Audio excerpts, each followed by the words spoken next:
കർഷകരെ ഇത്രത്തോളം പ്രയാസപ്പെടുത്തിയ സർക്കാർ ഇതിനു മുൻപുണ്ടായിട്ടില്ലെന്ന് ജില്ലാ കോൺഗ്രസ് അധ്യക്ഷൻ എ തങ്കപ്പൻ. LDF സർക്കാരിന്റെ അഴിമതിയും കൊള്ളയും ദൂർത്തും അവസാനിപ്പിക്കുക, മെഡിസബ് രണ്ടാം ഘട്ടം പൊളിച്ചെഴുതുക തുടങ്ങിയ ആവശ്യങ്ങൾ ഉന്നയിച്ച് Kerala state service pensioners association നേതൃത്വത്തിൽ ആരംഭിച്ച ജീവിത സമരയാത്ര കൊല്ലങ്കോട് ഉദ്ഘാടനം ചെയ്യുകയായിരുന്നു എ തങ്കപ്പൻ. നിയമസഭാ തെരഞ്ഞെടുപ്പിൽ LDF സർക്കാരിനെ ജനങ്ങൾ താഴെയിറക്കുമെന്നും എ തങ്കപ്പൻ പറഞ്ഞു. ഇത് ജീവിത സമരയാത്ര തന്നെയാണ്. നിങ്ങൾ മാത്രമല്ല, ഈ ഇരിക്കുന്ന ഞാൻ കൊല്ലങ്കോടിന്റെ ടൗണിലാണ്. നിങ്ങളെല്ലാവരും പലരും കൃഷിക്കാരാണ്. ഇന്ന് നെല്ല് വിൽക്കാൻ എടുക്കാനാടില്ല, വിറ്റ പൈസ കിട്ടാനാടില്ല. ഇന്ന് കളക്ടറേറ്റ് മീറ്റിംഗാണ്. ഓർക്കണം, ഈ നെൽകർഷകരായിട്ടുള്ള ജില്ലയായിട്ടുള്ള കാർഷിക ജില്ലയായ പാലക്കാട് ജില്ലയിൽ നെൽകർഷകർക്ക് പൈസ കൊടുക്കാൻ പൈസയില്ലാതെ കോപ്പറേറ്റീവ് ബാങ്കുകാരെ വിളിച്ചിട്ട് കേൾക്കും. ഒരു കാര്യം, എന്തിന് കോപ്പറേറ്റീവ് ബാങ്കുകാരെ പൈസ കൊടുക്കാൻ പറയണം? ആ പൈസ കൊടുക്കാൻ വഴിയില്ലാതെ നിൽക്കുന്ന ഒരു ഗവൺമെന്റായി മാറിയിരിക്കുന്നു.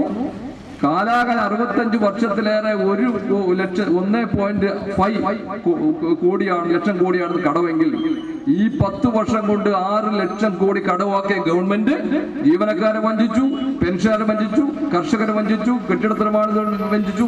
എല്ലാ തുറകളും വഞ്ചിക്കുകയും അവർക്ക് ദൂരത്തിന് കുറവില്ലാതെയുള്ള ദൂർത്തടിച്ച് മുന്നോട്ട് പോകുന്ന ഗവൺമെന്റ് ജനവികാരം ആളിക്കത്തുന്നുണ്ട്.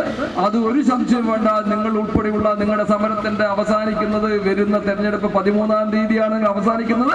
90% 12-നോ 13-നോ ഇലക്ഷൻ ഡിക്ലെയർ ചെയ്യും. അതോടുകൂടി പോകുന്ന ഈ ഗവൺമെന്റ് താഴെ ഇറക്കാനുള്ള ജനവിധിയായിരിക്കും വരാൻ പോകുന്നത്.